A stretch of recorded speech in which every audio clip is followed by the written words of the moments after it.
Jody, how are you?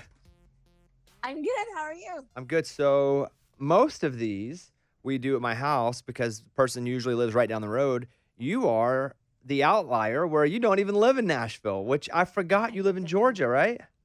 Yeah, I do. So, how, where, like, what town are you near? You don't have to say exactly where you live, but where at are you in Georgia? Are you? Over by Peachtree City, about it's south of Atlanta. So, when you moved to Nashville, did you move from? I'm assuming that's where you grew up, and then when did you move back? No, I grew up in Boston, You Massachusetts, did. How in the the world did the you? home of country music. Yeah. How did you end up in Georgia then, of all places? It's just a God thing. I really felt like he wanted me to move here. I didn't know anyone at the time, and I didn't have any family here. But I was like, okay, if this is what you want. What was your move to Nashville trip like? I mean, Oh my gosh, were you already I was playing young. I around just got and out of high school. yeah? I didn't realize it was everybody else's plan as well. I think I was so naive back then that it was beneficial because I was singing in like clubs and restaurants and stuff. I started when I was about 13 or 14 years old. And so when I graduated high school, all my friends went off to college and I was like, well, I'm going to do something about this career or go to school, but I didn't have a clue that's why everyone else was in town. What gigs were you doing, before you moved to Nashville? I mean, were you doing just covers? Were you singing country music? Like, because to me, Oh and yeah. Boston now is a massive country music market. I'm up there a lot. My show's on in Boston. But what was Boston like back when you were a kid?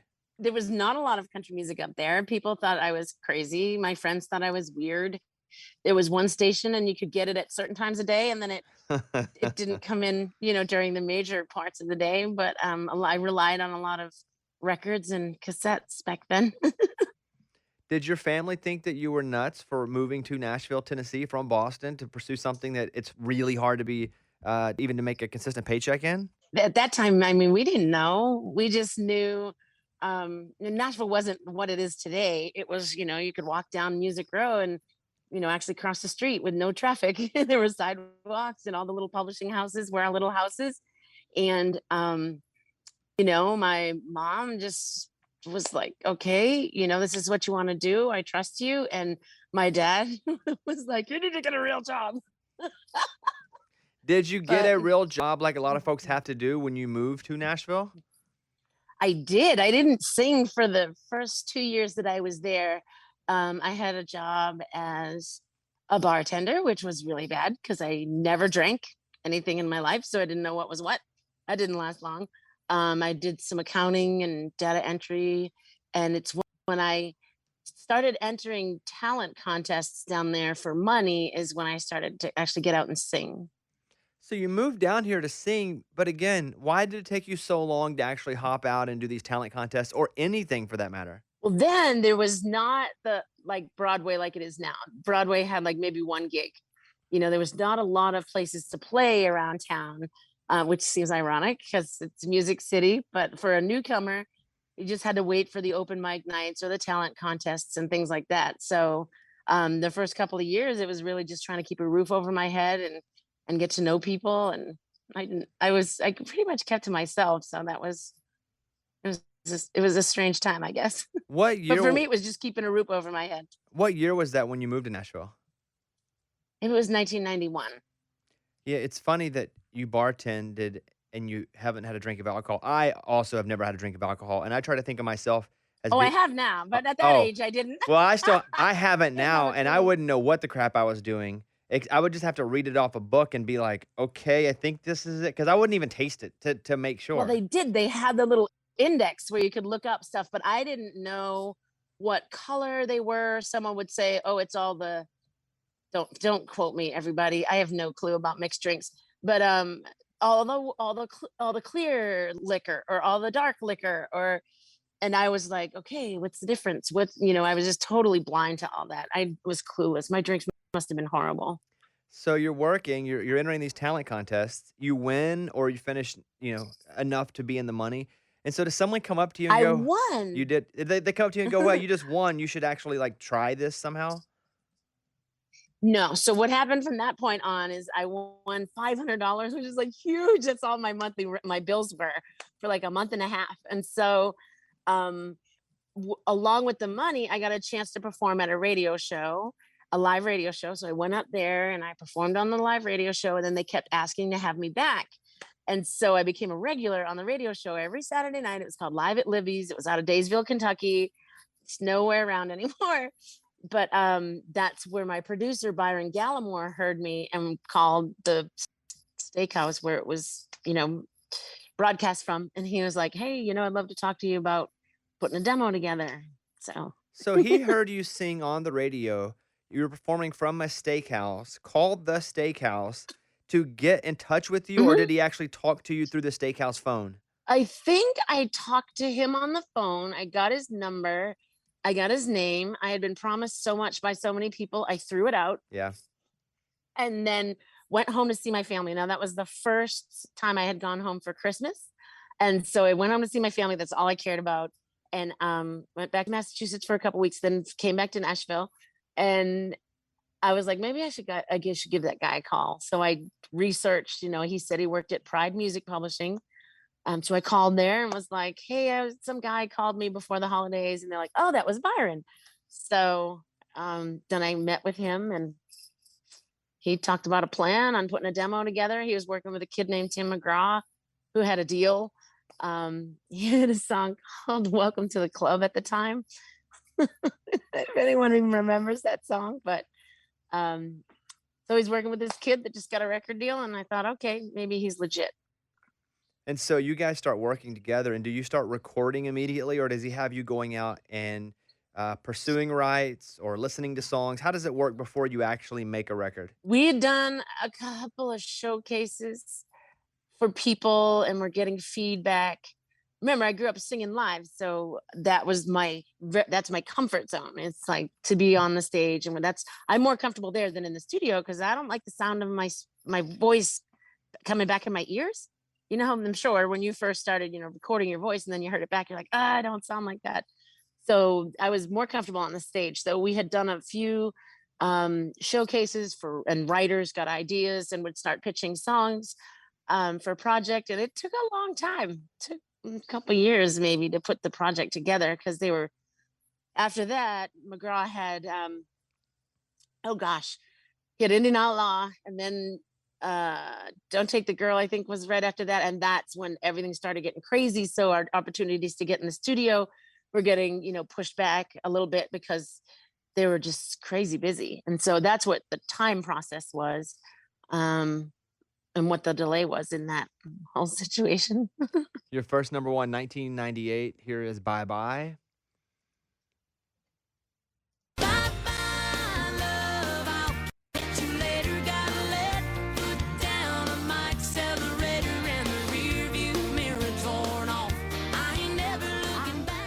So, was this your first single, or was it your first single that went number one? Or did you have one before this that didn't? Morgan's gonna love this one. One of my teammates. My first single was Heads Carolina, Tails California. I was gonna talk about that. That's the wildest song to never go number one. Heads Carolina, Tails California. Did on some charts, like the smaller charts, but Billboard and I think R&R, it sat behind my Maria forever. That is just some bad luck that two of the biggest country songs of all time are on the chart at the exact same time. Does he ever want to kick Ronnie and Kicks in the shin and be like, "Hey guys, come on, let me hop up there a spot"? They were my first major tour, so no. I learned a lot from them, touring with them, and they were just so kind to me, and their crew was kind to me, and they gave everybody the speech, when we first started, like whatever they need, just see to it that they have it, take care of them. And we were just spoiled rotten on their tour. So no, but we did have bad luck, or not bad luck, but we did have that same luck again with Lesson and Leaving. Who sat at number one that time? Lone Star. Oh, it was Baby, I'm amazed. amazed. Wow. 8 weeks. 8 weeks we were at number 1 and 2. That's crazy. So let me rewind for a second. So Heads Carolina, Tails California, which we still play on our Mhm. show, because I mean that song just transcends every form of music, every form of it. It doesn't matter. It's such a good song. Was that your first ever single? And if so, it must have felt like a rocket ship. Well, here's the deal. We were done with the album.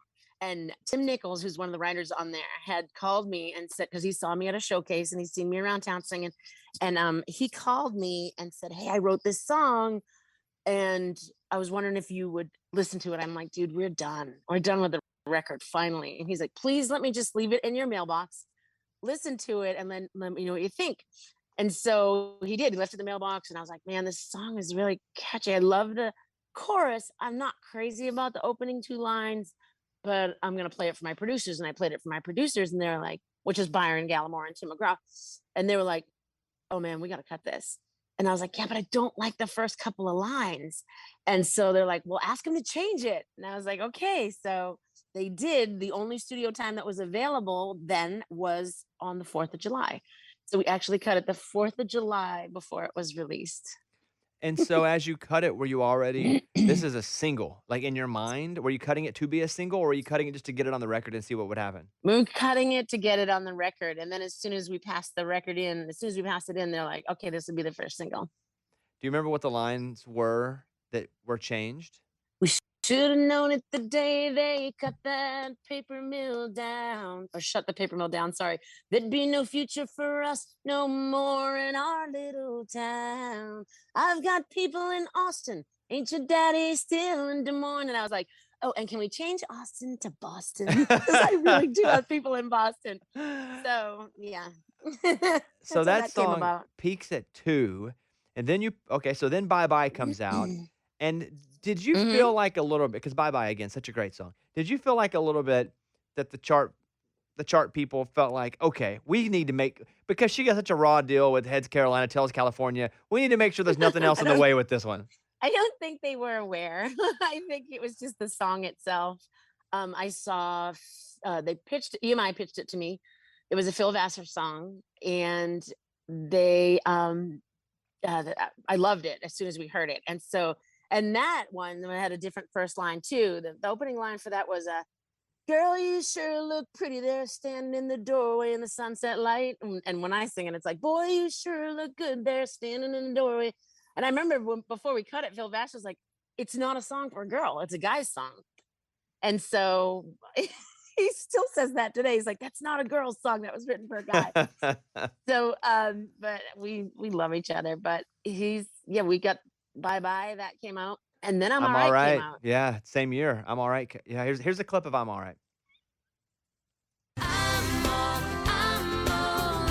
alright. It's a beautiful day, not a cloud in sight, so I guess I'm doing alright. Oh, oh, oh, oh. So when I'm looking back at just kind of the timeline, so Heads Carolina, Tails California comes out, crushes, but stays at 2. You're Not in Kansas Anymore. Followed that, Wah, if wah. now it was still a top 10 song. Well, when that second record comes out, 1998 is quite the year because you also had "Stand Beside Me," which was a number 1 song as well. Yes, it's written by a man. And here you go. Here is "Stand Beside Me." I want a man that stands beside me, not in front of or behind me. So you gotta be feeling pretty good. You got 3 number 1s in a row here. And at this point, are you headlining the big shows now? We didn't start headlining until like we were kept being an opening act, and then they're like, "Okay, you're gonna have to step out on your own." And so we started to step out on our own, and there was a new group that was out, and I loved them, and I was like, "Oh my gosh, they have to be my opening act, and we have to find out how to get them." And people were like, "Ah, they're not gonna last." They're a bunch of young, pretty boys, and they're not gonna last, and you don't want them on tour with you. And I was like, "Oh, but I love them so much." And that was at the beginning of either 99 or 2000. I think it was 2000, where we took Rascal Flatts out with us. And they opened for us. Or for me. 23 years ago, "I'm Alright" came out. You landed your first number 1. Dang. 23 years ago this year. Now, when it hits number 1 after, 3 or 4 songs that didn't, was it a relief? Like, "Hey, I finally arrived. Like, this second record, we knew we leveled up, and, like, I have a number 1, so it's game time." Did it feel like that at all? I never really had that mentality. I think my mentality was always one of gratitude. And when you're in the midst of it, you're trying to keep up. like you have a number one song. It's like, oh my gosh, how's the next one gonna do? Okay, we gotta work really hard. We're gonna make it happen. We gotta, it was like constantly fast moving everywhere, going everywhere, and to all the radio stations, and to do all the like, will you come play for our lunch, or will you come play at this mall, or we were just chasing it constantly. And so, and then and you look at the award shows. I told someone this the other day. I don't think people realize this, but my songs were things that I wish that I could say. Like, I want a man to stand beside me, not in front of or behind me. Because for some reason, I had a tendency to date jerks. And so I loved that song because it was like the strong woman I wish I was. And same thing with Bye Bye or I'm All Right or all those songs. So the reason why people gravitated towards those songs was the same reason that I gravitated towards them. I was like, man, I wish that was really my heart. So you take all those songs that did well on the chart, you throw in award shows. I remember people, because they're very tough songs, but I wasn't tough. I was like really insecure, and I'm like, I'm so ugly and I'm so gross. And so you put me into a dressing room at an award show with Faith Hill and Martina McBride and Sarah Evans and Trisha Yearwood, and I sat in a corner. I'm like, I did not even feel worthy to be in the presence of those girls. But due to the strong songs and all the lyrics, everybody thought, oh my gosh, look how stuck up she is. Mm. And I'm like, really going, oh my gosh, I can't get too close to you. Like, you're so beautiful. I can't even exist in your presence. So I would hide in a corner at the award shows and just hide out. So all that to say, I never really reached that, hey, I'm there. I'm so cool. I got this. I'm a big deal. I always felt grateful to be there. And like, oh my gosh, I can't believe I'm sharing a dressing room with Martina McBride. For me, a lot of it comes back to CMT and back in the 90s and early 2000s, and seeing you in a music video seemingly constantly. It was like you seemed to always have a big music video on. I bet it was pretty cool to just be in random places and even a restaurant, see yourself pop up on TV on a music video. Yeah. And then you start to sink down in your chair like, oh, I hope nobody realizes that's me. If you're at a restaurant. But speaking of videos and number one songs and etc., so that my first headline tour was the Burn album. Off that album came Bring on the Rain, and they kind of threw that out there as a single to buy time for the next record, to just kind of buy some time at radio and try to keep us out there while we're making a new album. Well, dang, that thing shipped, it ships like 2 weeks, or it used to ship like 2 weeks before its ad date. The ad date was September 10th. And so if we were going for ads on Monday, then September 11th happened. And so, and this is all going back to your point about the video. But we were going to do a video because we're like, we got to stay present. We got to stay out there. But we didn't have a treatment and we didn't know what to do the video on. And so right after September 11th, people were suggesting, oh, you got to make it about the Twin Towers. It has to be about, September 11th. And I said, wait a minute, this song has been out there for a while. People already have their own story behind it. And so they're like, yes, but everybody's doing, September 11th and patriotic and American. And I was like, I felt really uncomfortable trying to take that song and make it about such a tragedy, because that's not why it was written in the first place. And so if you ever watch that video, there's no story depicted. Go watch the Bring on the Rain video. I'm doing nothing but sitting in freezing cold water singing a song. Yeah, that's interesting because I'm just looking at kind of the timeline. 2001. I mean, the song goes number one in 2001, but it was a September ship date. I mean, everybody was lost for obvious reasons. Mm-hmm. Just creatively, everybody was lost everywhere all the time. I mean, that again was an odd time to be a performer and already have something out there. And that's kind of weird they would ask you to change that, even though people already had the song and knew what it was about. And they had their story, like, oh, my mom was suffering with cancer and this song helped me get through it. Or my brother, I lost my brother in a car accident and this song helped me get through it. Or I've just been going through depression and this song helped me through it. So they already had what that song meant to them. And I was like, I can't take that from them. And it just didn't seem right. I do want to talk about your live shows for a second. Recently, I was playing a show in Wichita, Kansas, and there were, probably 3,000 people there. It was a good show. We had a good night. And one of the people on my radio show is a big fan of yours, and she wanted to come out and she wanted to sing Heads Carolina. And so she comes out and she's singing, and it's a big moment for her. But what I can remember is everybody singing so loud over the top of her because that song is so I beloved. know. Like, I have to imagine that when you sing it, you can almost just say the first couple of words and everybody else just takes it away because it's so known and so loved. We have the in-ears, so that helps me to hear my vocal, but then we also record out front, and we also sometimes will video to see, how things are placed on stage and how things are working. I always laugh, and I talk to the front of house guy. I'm like, I don't even know what you're doing. Like, you can't hear the speakers. Like, it's Heads Carolina, it's Lesson and Leaving, it's Bye Bye, it's Stand Beside Me. I mean, there's so many songs that are so, even Bring on the Rain. It's like you start the intro with the guitar, you get off into Tomorrow's Another Day, I'm thirsty anyway, and then you can just stop singing. Then it's so loud. You're touring now. You get tickets at jodeemessina.com. Because again, you have so Yeah. many big songs, and I don't want you to spoil the whole set list here or anything, but what in the world do you start with? Oh man, it depends on the show and the length of time the show is. So if we are on a big festival and they give us a shorter time slot, and these days I'm going on in front of a bunch of guys, Mhm. we just go out and slam it. We hit the ground running, up tempo, slamming, rocking, rocking, rocking, rocking, rocking. Thank you, good night. Because we don't want to bring the crowd down. Again, remember, I grew up singing live, so I always had to win the crowd over when I was little. Because when I was 14 and 15, I was playing in, restaurants and bars. And they could care less. They like drink and mingle. They weren't there to listen to music. So I try to design that set to just be right to the point. It's a set of number one songs. You guys can check Jodie out, jodeemessina.com. She's got shows all the way. I mean, heck, you have shows until July of next year. I'll say this about you too. You performed on our radio show, and you are so good. Like, just vocally, just so pure. And we still talk about how you came in and you started singing, and we're like, well, she still sounds maybe even better than we remember. I sound like the record. I think I would just sing all the time. I don't just sing when I'm on stage. I sing at the grocery store. I sing at, my kid's school, or I'm always singing or whistling, it's never something that I get time off from.